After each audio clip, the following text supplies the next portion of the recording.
Hello ಎಲ್ಲರಿಗೂ Lakshmi family ಝೋನ್ಗೆ ಸ್ವಾಗತ.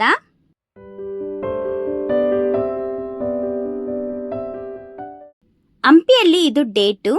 Day 1 ಅಲ್ಲಿ ನಾವು ಹಂಪಿಯಲ್ಲಿರುವ ಎಲ್ಲ ಪ್ಲೇಸಸ್ನ ನೋಡಿದ್ವಿ. ಬಟ್ ಈವ್ನಿಂಗು ಹೇಮಕೂಟ ಹಿಲ್ಸ್ಗೆ ಮಾತ್ರ ಸನ್ಸೆಟ್ನ ನೋಡೋದಕ್ಕೆ ಹೋಗೋದಕ್ಕೆ ಆಗಿಲ್ಲ. ಸೊ ಅದರಿಂದ ನಾವಿವಾಗ ಮಾರ್ನಿಂಗ್ ಸ್ವಲ್ಪ ಬೇಗನೆ ಎದ್ದು ಫ್ರೆಶ್ ಆಗಿ ಈಗ ನಾವು ಹೇಮಕೂಟ ಹಿಲ್ಸ್ಗೆ ಹೋಗ್ತಾ ಇದ್ದೀವಿ. ಈ ಹೇಮಕೂಟ ಹತ್ರ ಸನ್ಸೆಟ್ನ ಮತ್ತು ಸನ್ರೈಸ್ನ ನೋಡೋದಕ್ಕೆ ತುಂಬಾ ಚೆನ್ನಾಗಿರುತ್ತೆ. ಮತ್ತು ಈ ಹೇಮಕೂಟದಲ್ಲಿ ತುಂಬಾ ದೇವಾಲಯಗಳು ಇದ್ದಾವೆ. ಇಲ್ಲಿಂದ ವಿರೂಪಾಕ್ಷ ದೇವಾಲಯವನ್ನು ನೋಡೋದಕ್ಕೆ ಸಹ ತುಂಬಾ ಚೆನ್ನಾಗಿರುತ್ತೆ. ಈ ಹೇಮಕೂಟ ಹಿಲ್ಸ್ದು ಸಪ್ರೇಟ್ ವಿಡಿಯೋ ಆಗಿ ನಾನು ನಿಮಗೆ ಅಪ್ಲೋಡ್ ಮಾಡ್ತೀನಿ. ಅದನ್ನು ನೀವು ನೋಡೋದನ್ನು ಮಾತ್ರ ಮಿಸ್ ಮಾಡ್ಕೋಬೇಡಿ.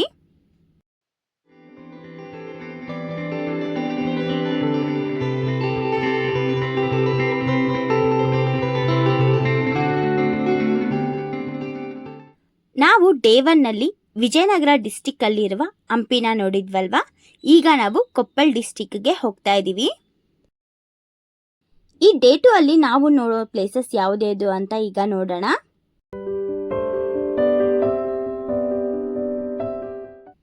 ಈ ಪ್ಲೇಸಸ್ನ ನೋಡೋದಕ್ಕೆ 2 ಆಪ್ಷನ್ಸ್ ಇದಾವೆ.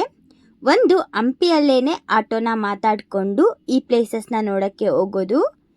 ಈ ಪ್ಲೇಸಸ್ ಎಲ್ಲದನ್ನು ತೋರಿಸೋದಕ್ಕೆ ಅವರು 1200 ಇಂದ 1500 ರೂಪೀಸ್ ತನಕ ಚಾರ್ಜ್ ಮಾಡ್ತಾರೆ. ಯಾಕಪ್ಪ ಅಷ್ಟೊಂದು ಚಾರ್ಜ್ ಮಾಡ್ತಾರೆ ಅಂತ ಯೋಚನೆ ಮಾಡ್ತಿದ್ರ? ಯಾಕೆ ಅಂತ ಅಂದರೆ, ಅಂಜನಾದ್ರಿ ಬೆಟ್ಟ ಇರೋದು ಕೊಪ್ಪಳ ಡಿಸ್ಟಿಕ್ಕಲ್ಲಿ.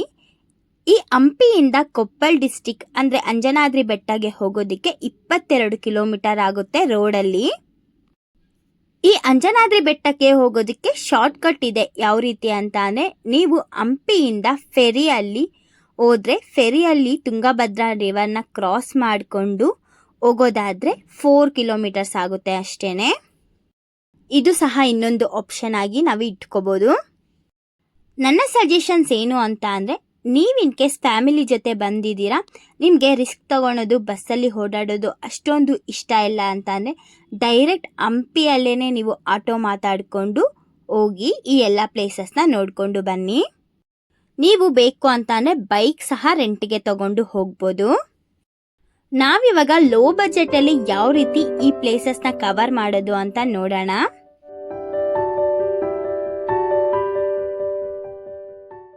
ನಾವಿವಾಗ ಹಂಪಿ ವಿರೂಪಾಕ್ಷ ದೇವಾಲಯದ ಪಕ್ಕದಲ್ಲಿ ಫೆರಿ ಪಾಯಿಂಟ್ ಇದೆ, ಅದ್ರ ಹತ್ರ ಹೋಗ್ತಾ ಇದ್ದೀವಿ. ನೋಡಿ, ಫೆರಿ ಆಲ್ರೆಡಿ ರೆಡಿಯಾಗಿ ನಿಂತಿದೆ. ಈ ಫೆರಿ ಟೈಮಿಂಗ್ಸ್ ಬಂದು ಬೆಳಿಗ್ಗೆ 6 ಗಂಟೆಯಿಂದ ಸಂಜೆ 6 ಗಂಟೆವರೆಗೂ ಇರುತ್ತೆ. ನೋಡಿ, ನಾವಿವಾಗ ಫೆರಿ ಹತ್ರ ಬಂದಿದ್ದೀವಿ. ಈ ಫೆರಿಯಲ್ಲಿ ನಾವಿವಾಗ ಈ ಕಡೆ ದಡದಿಂದ ಆ ಕಡೆ ದಡಕ್ಕೆ ಈ ತುಂಗಭದ್ರಾ ನದಿನ ಕ್ರಾಸ್ ಮಾಡಿಕೊಂಡು ಹೋಗಬೇಕು. ಈ ಫೆರಿಯಲ್ಲಿ ಹೋಗೋದಕ್ಕೆ ಒಬ್ಬರಿಗೆ 50 ರೂಪಾಯಿನ ಚಾರ್ಜ್ ಮಾಡ್ತಾರೆ. ಒಂದು 10 ಮಿನಿಟ್ಸು ಜರ್ನಿ ಇರುತ್ತೆ. ಆ ಕಡೆ ದಡ ಕಾಣಿಸ್ತಿದೆಯಲ್ಲ, ಅದನ್ನು ಇಪ್ಪಿ ಐಲ್ಯಾಂಡ್ ಅಂತ ಕರೀತಾರೆ. ನೀವೇನಾದರೂ ಸೈಕಲ್ನ ರೆಂಟಿಗೆ ತಗೊಂಡು ಡೇ 2ನ ಕವರ್ ಮಾಡಬೇಕು ಅಂತ ಅಂದ್ಕೊಂಡ್ರೆ ನೀವು ರೋಡಲ್ಲಿ 22 ಕಿಲೋಮೀಟರ್ಸು ಹೋಗೋ ನೆಸೆಸ್ ಇರೋದಿಲ್ಲ. ಈ ಫೆರಿಯಲ್ಲಿ 20 to 30 ರೂಪೀಸ್ ಎಕ್ಸ್ಟ್ರಾ ಪೇ ಮಾಡಿದ್ವಿ ಅಂತ ಅಂದರೆ ನಿಮಗೆ ಈ ಕಡೆ ದಡದಿಂದ ಆ ಕಡೆ ದಡಕ್ಕೆ ಸೈಕಲ್ನ ಕ್ರಾಸ್ ಮಾಡಿ ಕೊಡ್ತಾರೆ.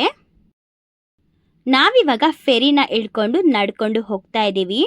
ನಾವು ಇಳ್ದಿರೋ ಈ ಸೈಡ್ನ ಇಪ್ಪೆ ಐಲ್ಯಾಂಡ್ ಅಂತ ಹೇಳ್ತಾರೆ ಅಂತ ನಿಮಗೆ ಆಗ್ಲೇ ತಿಳಿಸಿದ್ದೆ ಅಲ್ವಾ. 2 ಮಿನಿಟ್ಸು ನಡ್ಕೊಂಡು ಹೋದ್ರೇ ನಮಗೆ ಸ್ವಲ್ಪ ದೂರದಲ್ಲೇ ಆಟೋಸು ಮತ್ತು ಬೈಕ್ಸು ರೆಂಟಿಗೆ ಇರುತ್ತೆ. ಈ ಫೆರಿ ಪಾಯಿಂಟ್ ಹತ್ರ ಸಹ ಆಟೋಸು ಪ್ಯಾಕೇಜಸ್ನ ಮಾತಾಡಿಕೊಂಡು ಹೋಗ್ಬೋದು.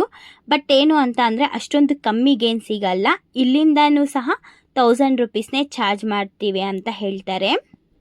ಸೊ ಅದರಿಂದ ನೀವು ಹಂಪಿಯಲ್ಲೇ ಮಾತಾಡಿಕೊಂಡು ಹೋದರೆ ರಿಟರ್ನ್ ನಿಮ್ಮನ್ನು ಹಂಪಿಯಲ್ಲೇ ಅವರು ಸ್ಟಾಪ್ ಮಾಡ್ತಾರೆ. ಈಗ ಈ ಇಪ್ಪೆ ಐಲ್ಯಾಂಡಿಂದ ಹೋಗೋದಕ್ಕೆ ನಿಮಗೆ 3 ಆಪ್ಷನ್ಸ್ ಇರುತ್ತೆ.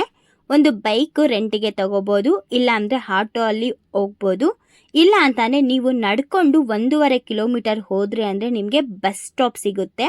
ಅಲ್ಲಿಂದ ನೀವು ಅಂಜನಾದ್ರಿ ಬೆಟ್ಟಗೆ ಹೋಗೋದಕ್ಕೆ ಬಸ್ಸಸ್ಸು ಸಿಗುತ್ತೆ. ನಿಮಗೇನಾದರೂ ಪ್ಯಾಕೇಜ್ ಮಾತಾಡಿಕೊಂಡು ಹೋಗೋದಕ್ಕೆ ಇಷ್ಟ ಇಲ್ಲ, ನಾವು ಹಂಗೇನೆ ಬಸ್ ಕನೆಕ್ಟಿವಿಟಿ ಯೂಸ್ ಮಾಡಿಕೊಂಡು ಕವರ್ ಮಾಡ್ಕೋತೀವಿ ಅಂತ ಅನ್ನೋದಾದರೆ ನೀವು ಬೇಕಾದರೆ ಇಲ್ಲಿಂದ ನೀವು ಅಂಜನಾದ್ರಿ ಬೆಟ್ಟಗೆ ಆಟೋದಲ್ಲಿ ಹೋಗ್ಬಿಟ್ಟು ಅಲ್ಲಿಂದ ಬಸ್ ಕನೆಕ್ಟಿವಿಟಿನ ಯೂಸ್ ಮಾಡಿಕೊಂಡು ನೀವು ಪ್ಲೇಸಸ್ನ ಕವರ್ ಮಾಡಬಹುದು. ಇಲ್ಲಿಂದ ಅಂಜನಾದ್ರಿ ಬೆಟ್ಟಗೆ ಹೋಗೋದಕ್ಕೆ 100 ರೂಪೀಸ್ನ ಚಾರ್ಜ್ ಮಾಡ್ತಾರೆ.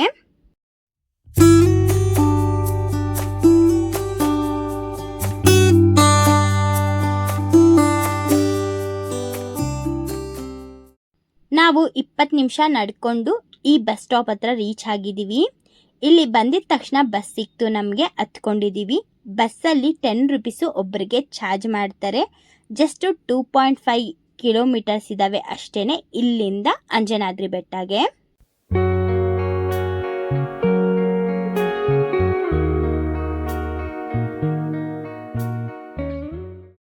ನೋಡಿ, ಈಗ ಅಂಜನಾದ್ರಿ ಬೆಟ್ಟದ ಹತ್ರ ಇಳ್ಕೊಂಡಿದ್ದೀವಿ. ಈ ಅಂಜನಾದ್ರಿ ಬೆಟ್ಟಕ್ಕೆ ಹೋಗೋದಕ್ಕೆ 570 ಸ್ಟೆಪ್ಸು ಇದೆ. ಈ ಬೆಟ್ಟವನ್ನು ಹತ್ಕೊಂಡು ಆಂಜನೇಯ ಸ್ವಾಮಿಯ ದರ್ಶನವನ್ನು ಪಡ್ಕೊಂಡು ಬರೋದಕ್ಕೆ 2 ಅವರ್ಸ್ ಆಗುತ್ತೆ. ಈ ಬೆಟ್ಟ ಆಂಜನೇಯ ಸ್ವಾಮಿಯ ಜನ್ಮಸ್ಥಳ ಅಂತಾನೆ ಹೇಳ್ತಾರೆ. ಈ ಬೆಟ್ಟದ ಮೇಲೆ ದಾಸೋಹ ಭವನ ಸಹ ಇದೆ. ಮಧ್ಯಾಹ್ನ 12:30ಯಿಂದ 2:30 ತನಕ ಊಟದ ವ್ಯವಸ್ಥೆ ಇರುತ್ತೆ.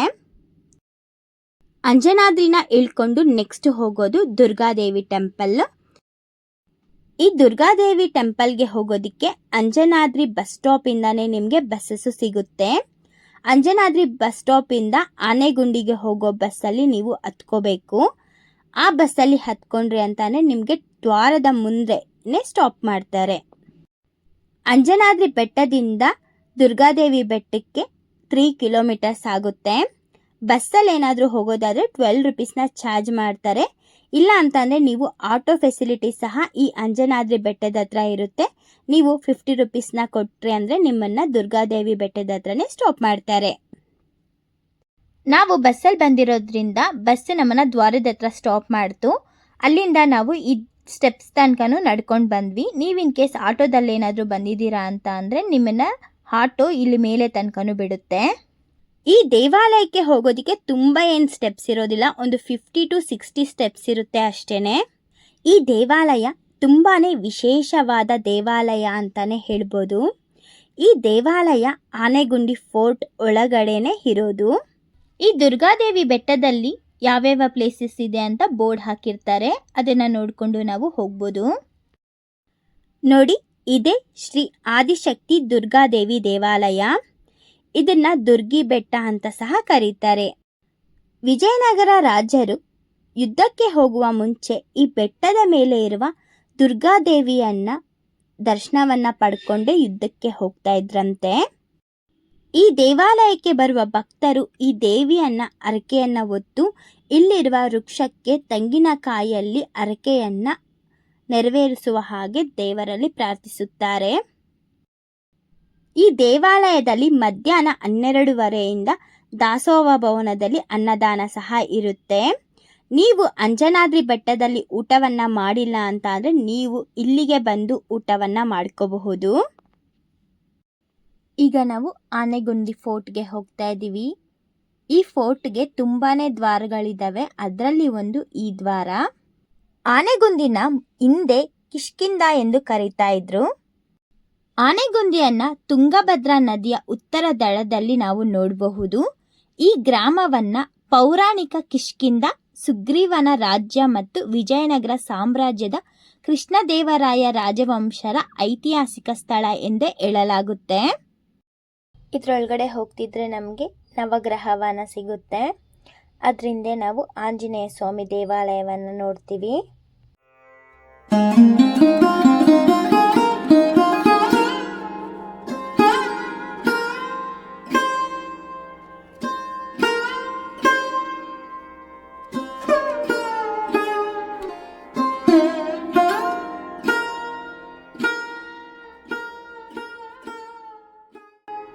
ಮತ್ತೆ ಇಲ್ಲೇ ಪಕ್ಕದಲ್ಲಿ ನಾವು ಗಣೇಶ ದೇವಾಲಯ ಸಹ ನೋಡ್ತೀವಿ.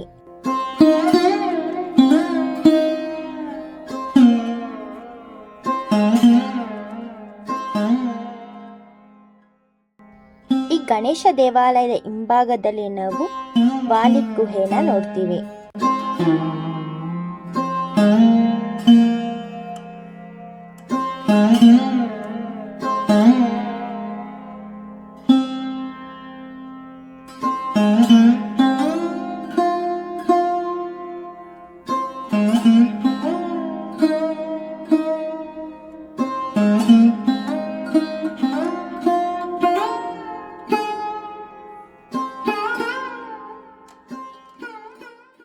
ನಾವಿವಾಗ ಈ ದುರ್ಗಾದೇವಿ ಬೆಟ್ಟನ ನೋಡ್ಕೊಂಡು ಇಲ್ಲಿಂದ ನಾವು ರಂಗನಾಥ ಸ್ವಾಮಿ ದೇವಾಲಯಕ್ಕೆ ಹೋಗ್ತಾ ಇದ್ದೀವಿ.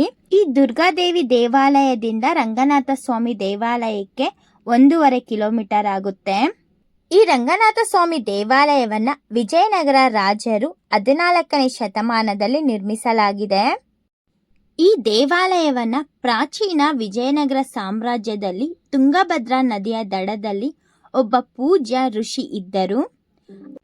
ಅವರ ಭಕ್ತಿಗೆ ಮೆಚ್ಚಿದ ವಿಷ್ಣು ಮತ್ತೆ ಆದಿಶೇಷ ಅವರು ಸರ್ಪದ ಮೇಲೆ ಒರಗಿ ರಂಗನಾಥನ ರೂಪದಲ್ಲಿ ಅವರ ಮುಂದೆ ಕಾಣಿಸಿದ್ದರು.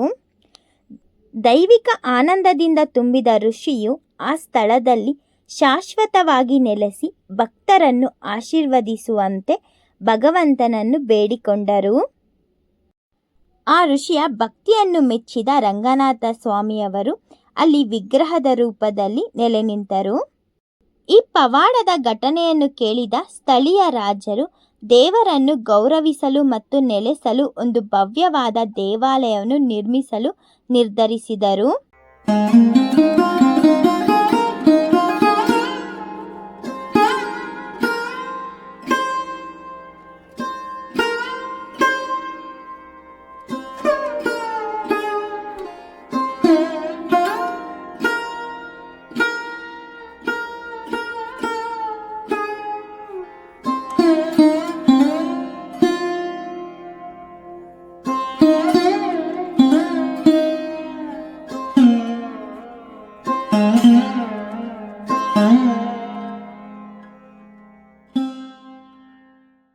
ಈ ರಂಗನಾಥ ಸ್ವಾಮಿ ದೇವಾಲಯವನ್ನ ನೋಡ್ಕೊಂಡು ನೆಕ್ಸ್ಟ್ ನಾವು ಹೋಗೋದೇನೆ ಗಗನ್ ಮಹಲ್. ರಂಗನಾಥ ಸ್ವಾಮಿ ದೇವಾಲಯದಿಂದ ಗಗನ್ ಮಹಲ್ಗೆ ಹೋಗೋದಿಕ್ಕೆ 100 ಮೀಟರ್ಸ್ ದೂರದಲ್ಲಿ ಇರುತ್ತೆ. ಈ ಗಗನ್ ಮಹಲ್ ಅನ್ನ ನೋಡೋದಿಕ್ಕೆ ಎಂಟ್ರಿ ಟೈಮಿಂಗ್ಸ್ ಬಂದು ಬೆಳಗ್ಗೆ 9 ಗಂಟೆಯಿಂದ ಸಂಜೆ 6 ಗಂಟೆ ತನಕ ಮಾತ್ರ ಇರುತ್ತೆ. ಈ ಗಗನ್ ಮಹಲ್ ಅನ್ನ ನೋಡೋದಿಕ್ಕೆ ನಾವು ಟಿಕೆಟ್ ನ ತಗೋಬೇಕು. ಒಬ್ರಿಗೆ 10 ರೂಪೀಸ್ನ ಚಾರ್ಜ್ ಮಾಡ್ತಾರೆ. ಈ ಆನೆಗುಂದಿಯಲ್ಲಿರುವ ಗಗನ್ ಮಹಲು 16ನೇ ಶತಮಾನದ ಇಂಡೋ ಇಸ್ಲಾಮಿಕ್ ಶೈಲಿಯಲ್ಲಿ ನಿರ್ಮಿತವಾದ ವಿಜಯನಗರ ಕಾಲದ ಅರಮನೆ. ಈ ಗಗನ್ ಮಹಲ್ ಅನ್ನು ರಾಜಮನೆತನದ ಮಹಿಳೆಯರು ಉತ್ಸವಗಳನ್ನು ವೀಕ್ಷಿಸುವ ಸಲುವಾಗಿ ನಿರ್ಮಿಸಲಾಗಿತ್ತು. ಈ ಗಗನ್ ಮಹಲು 500 ವರ್ಷಗಳ ಹಿಂದೆ ನಿರ್ಮಿತವಾದರೂ ಸಹ ಈ ಅರಮನೆಗಳು ಬೇಸಿಗೆಯ ತಿಂಗಳುಗಳಲ್ಲೂ ಸಹ ತಂಪಾಗಿ ಉಳಿಯುವ ರೀತಿಯಲ್ಲಿ ನಿರ್ಮಿಸಲಾಗಿದೆ. ಈ ಗಗನ್ ಮಹಲ್ ಒಳಗಡೆ ನೋಡಿಕೊಂಡು ಮತ್ತೆ ಆಚೆ ಬಂದ್ಬಿಟ್ಟು ಇಲ್ಲಿರುವ ಡೋರಲ್ಲಿ ನಾವು ಒಳಗಡೆ ಹೋಗಿ ಸ್ವಲ್ಪ ಸ್ಟೆಪ್ಸ್ನ ಹತ್ಕೊಂಡು ಹೋದ್ವಿ ಅಂತ ಅಂದರೆ ನಾವು ಟೆರೆಸ್ಗೆ ಹೋಗ್ತೀವಿ.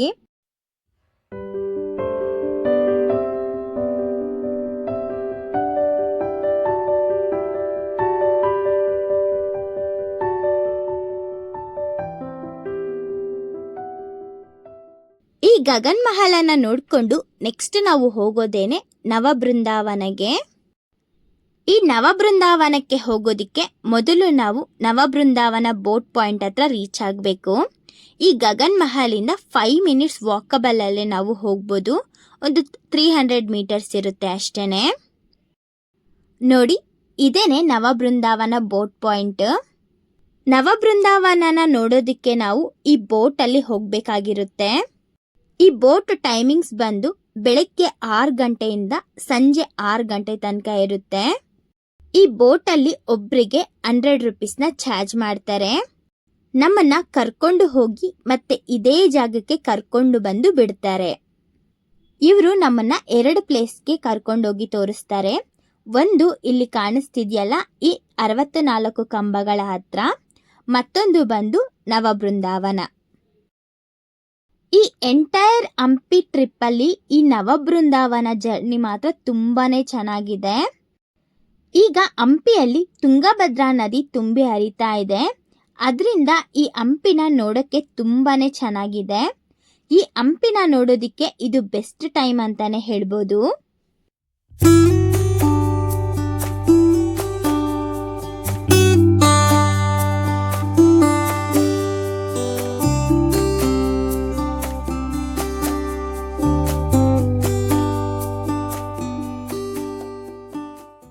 ಈ ನವಬೃಂದಾವನ ಬಂದು ಆನೆಗುಂಡಿಯಲ್ಲಿ ತುಂಗಭದ್ರಾ ನದಿಯಲ್ಲಿರುವ ಒಂದು ದ್ವೀಪದಲ್ಲಿದೆ. ನೋಡಿ, ಇದೇ ಆ ದ್ವೀಪ. ಈ ದ್ವೀಪ ತುಂಬಾ ದೊಡ್ಡದೇನಲ್ಲ, ಚಿಕ್ಕದೇನೆ.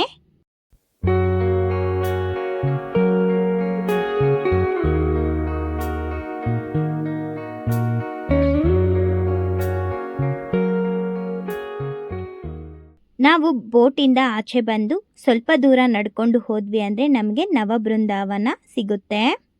ಈ ಬೋಟ್ ಹತ್ರದಿಂದ ನವಬೃಂದಾವನಕ್ಕೆ ಹೋಗೋದಕ್ಕೆ ನಾವು ತುಂಬ ಬೆಟ್ಟಗಳನ್ನೇನು ಹತ್ಕೊಂಡು ಹೋಗೋ ನೆಸಸ್ಸಿರಲ್ಲ. ಇಲ್ಲೊಂದು ಸ್ವಲ್ಪ ಕಲ್ಲು ಬಂಡೆಗಳಿದ್ದಾವೆ.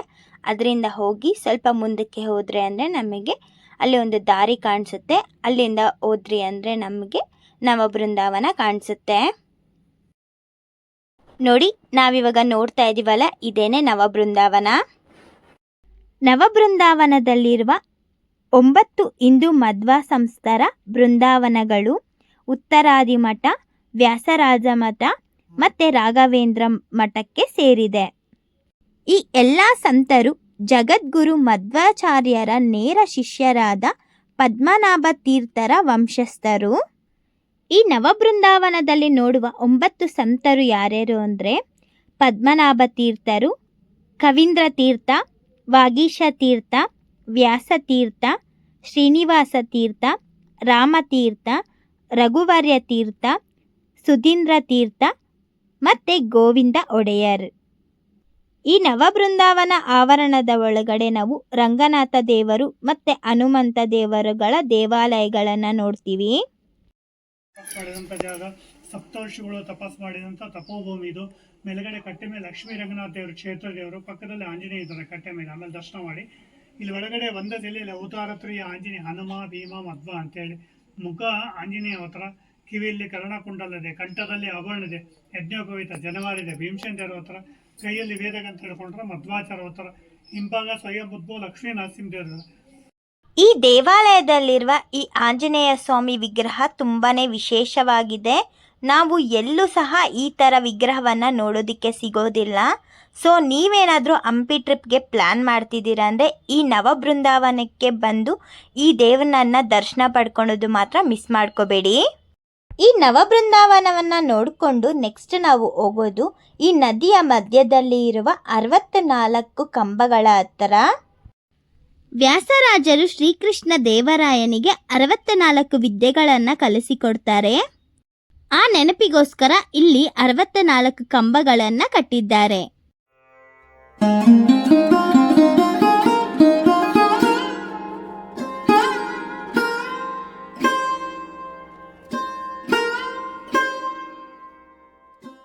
ಈ 64 ಕಂಬಗಳು ಈ ತುಂಗಭದ್ರಾ ನದಿಯ ಮಧ್ಯದಲ್ಲಿ ಇರುತ್ತೆ.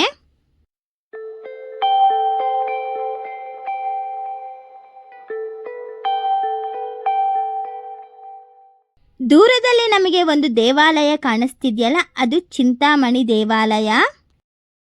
ಅಲ್ಲಿಗೆ ಹೋಗೋದಕ್ಕೆ ನಾವು ರೋಡಲ್ಲಿ ಒಂದು 5 ನಿಮಿಷದ ಕಾಲ ನಡ್ಕೊಂಡು ಹೋದ್ವಿ ಅಂತ ಅಂದರೆ ನಮಗೆ ಚಿಂತಾಮಣಿ ದೇವಾಲಯದ ಕಾಂಪ್ಲೆಕ್ಸ್ ಸಿಗುತ್ತೆ. ತ್ರೇತಾಯುಗದಲ್ಲಿ ರಾಮನು ಮತ್ತು ಲಕ್ಷ್ಮಣನು ಸೀತಾದೇವಿಯನ್ನು ಹುಡುಕಿಕೊಂಡು ಬಂದಾಗ ಈ ಕಿಷ್ಕಿಂಧೆಗೆ ಬಂದಿದ್ರು. ರಾಮನು ವಾಲಿಯನ್ನು ಯಾವ ರೀತಿ ಸಂಹಾರವನ್ನು ಮಾಡಬೇಕು ಅಂತ ಇಲ್ಲಿರುವ ಒಂದು ಗುಹೆಯಲ್ಲಿ ಕುತ್ಕೊಂಡು ಸ್ವಲ್ಪ ಕಾಲ ಚಿಂತೆಯನ್ನು ಮಾಡಿದ ಜಾಗನೇ ಈ ಚಿಂತಾಮಣಿ. ಈ ಚಿಂತಾಮಣಿ ಒಳಗಡೆ ಹೋಗ್ತಿದ್ದಂಗೆ ನಮಗೆ ಈಶ್ವರನ ಪಾದುಕೆಗಳು ಕಾಣಿಸುತ್ತೆ. ಈ ಚಿಂತಾಮಣಿಯ ಒಳಗಡೆ ನಾವು ಲಕ್ಷ್ಮೀ ನರಸಿಂಹಸ್ವಾಮಿ ದೇವಾಲಯ, ಈಶ್ವರನ ದೇವಾಲಯಗಳನ್ನು ನೋಡ್ತೀವಿ.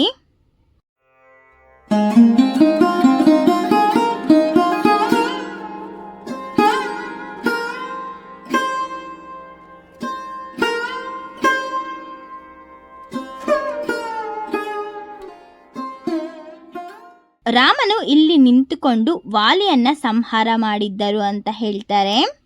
ಇದರ ಪಕ್ಕದಲ್ಲಿ ಇರುವ ಗುಹೆನೇ ಚಿಂತಾಮಣಿ ಗುಹೆ. ಈ ಗುಹೆ ಒಳಗಡೆನೆ ರಾಮನು ಸ್ವಲ್ಪ ಕಾಲ ಚಿಂತೆಯನ್ನ ಮಾಡಿ ವಾಲಿಯನ್ನ ಯಾವ ರೀತಿ ಸಂಹಾರವನ್ನ ಮಾಡಬೇಕು ಅಂತ ಮಾಡಿರೋ ಜಾಗ.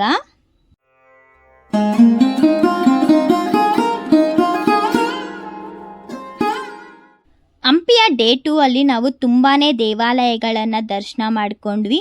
ಎಲ್ಲ ದೇವಾಲಯಗಳು ತುಂಬಾನೇ ವಿಶೇಷ ಅಂತ ಹೇಳಬಹುದು. ನಾವಿವಾಗ ಆನೆಗುಂಡಿಯಿಂದ ಹಂಪಿಗೆ ರಿಟರ್ನ್ ಹೋಗಬೇಕು. ಯಾಕೆಂದರೆ ನಾವು ಲಗೇಜ್ನೆಲ್ಲನೂ ರೂಮಲ್ಲೇ ಇಟ್ಟು ಬಂದಿದ್ವಿ. ನಾವು ಡೇ 1ಗೆ ಮಾತ್ರನೇ ರೂಮ್ನ ಮಾಡ್ಕೊಂಡಿದ್ವಿ. ಡೇ 2 ಅಲ್ಲಿ ನಾವು ಓನರ್ ಮನೆ ಪಕ್ಕದಲ್ಲೇ ಇತ್ತು ಅಂತ ನಾವು ಅವರಿಗೇನೆ ಲಗೇಜ್ನ ಕೊಟ್ಬಿಟ್ಟು ಬಂದಿದ್ದೀವಿ. ಈಗ ನಾವು ರಿಟರ್ನು ಹಂಪಿಗೆ ಹೋಗ್ಬಿಟ್ಟು ಲಗೇಜ್ನ ತಗೊಂಡು ಅಲ್ಲಿಂದ ನಾವು ಹೊಸಪೇಟೆಗೆ ಹೋಗಿ ಹೊಸಪೇಟೆಯಿಂದ ಬೆಂಗಳೂರಿಗೆ ರಿಟರ್ನ್ ಆಗ್ತೀವಿ. ನೀವು ಇನ್ ಕೇಸ್ ನಿಮ್ಮ ಜೊತೆಗೆ ಲಗೇಜ್ನ ಕ್ಯಾರಿ ಮಾಡಿದ್ದೀರಾ ಅಂತ ಅಂದರೆ ನೀವು ಡೈರೆಕ್ಟ್ ಇಲ್ಲಿಂದಾನೇ ನಿಮಗೆ ಹೊಸಪೇಟೆಗೆ ಹೋಗೋ ಬಸ್ಸಸ್ಸು ಸಿಗುತ್ತೆ. ಅದು ಆನೆಗುಂಡಿಯಿಂದ ಸಿಗಲ್ಲ. ಆನೆಗುಂಡಿಯಿಂದ 3 ಕಿಲೋಮೀಟರ್ ದೂರದಲ್ಲಿರುವ ಕಡೆಬಾಗ್ಲು ಕ್ರಾಸ್ಗೆ ಹೋಗಬೇಕು. ಅಲ್ಲಿಗೆ ಹೋದ್ರಿ ಅಂತ ಅಂದರೆ ನಿಮಗೆ ಹೊಸಪೇಟೆಗೆ ಹೋಗೋ ಬಸ್ಸಸ್ಸು ಸಿಗುತ್ತೆ. ಆ ಬಸ್ಸು ಕಮಲಾಪುರ ರೂಟಿಂದ ಹೊಸಪೇಟೆಗೆ ಹೋಗುತ್ತೆ. ನೀವೇನಾದರೂ ಕಮಲಾಪುರದಲ್ಲೇನಾದರೂ ರೂಮ್ ಮಾಡ್ಕೊಂಡಿದ್ದೀರಾ ಅಂತ ಅಂದರೆ ನೀವು ಇಲ್ಲಿಂದಾನೇ ಕಮಲಾಪುರ್ಗೆ ಹೋಗ್ಬಿಟ್ಟು ಅಲ್ಲಿ ಕಮಲಾಪುರದಿಂದ ನೀವು ಹೊಸಪೇಟೆಗೆ ಲಗೇಜ್ನ ತಗೊಂಡು ರಿಟರ್ನ್ ಹೋಗ್ಬೋದು. ಯಾರಿಗೆಲ್ಲ ಈ ವಿಡಿಯೋ ಇಷ್ಟ ಆಯಿತು ಲೈಕ್ ಮಾಡಿ, ಶೇರ್ ಮಾಡಿ, ಕಮೆಂಟ್ ಮಾಡಿ. ಇದೇ ಥರ ವೀಡಿಯೋಸ್ಗೋಸ್ಕರ ನಮ್ಮ ಚಾನಲ್ಗೆ ಸಬ್ಸ್ಕ್ರೈಬ್ ಮಾಡೋದು ಮರಿಬೇಡಿ. Thank you.